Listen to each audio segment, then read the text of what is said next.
नमस्कार मित्रांनो, ग्रामीण शिक्षक प्रसारक मंडळ नेहरू, नागलगाव कंधार, जिल्हा नांदेड इथे पदाची जागा निघालेली आहे.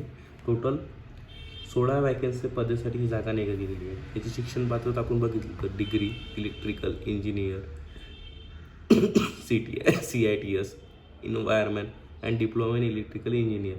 ही टोटल 16 जागांसाठी वॅकन्सी निघालेली आहे. कुठल्या पदासाठी कुठल्या निघाल्या जागा, किती वॅकन्सी आहे ह्याच्यामध्ये इथे त्यांनी मेन्शन केलेलं आहे.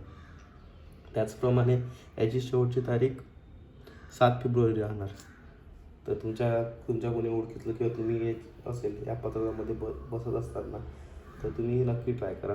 याची शेवटची म्हणजे मुलाखत ही 7 फेब्रुवारी आहे आणि याचं सिलेक्शन प्रोसेस हे इंटरव्ह्यू माध्यमातून आहे. आता ज्याचं इंटरव्ह्यूचं जो व्हेन्यू आहे, जिथे ठिकाण आहे ते ग्रामीण शिक्षण प्रसारक मंडळ, जिथे ती व्हॅकन्सी आहे तिथे इंटरव्ह्यू आहे. त्याचप्रमाणे तुम्हाला इंटरव्ह्यू मी ग्रुपच्या माध्यमातून व्हिडिओच्या माध्यमातून रजिस्ट्रेशनमध्ये टाकून देईल यूट्यूबवर. पण हे नक्की तयार ठेवा की 7 फेब्रुवारी ही शेवट मुलाखतीची वेळ आहे. तुमच्या घरातलं कोणी असेल याच्यामध्ये बसणार तर त्यांना नक्की शेअर करा.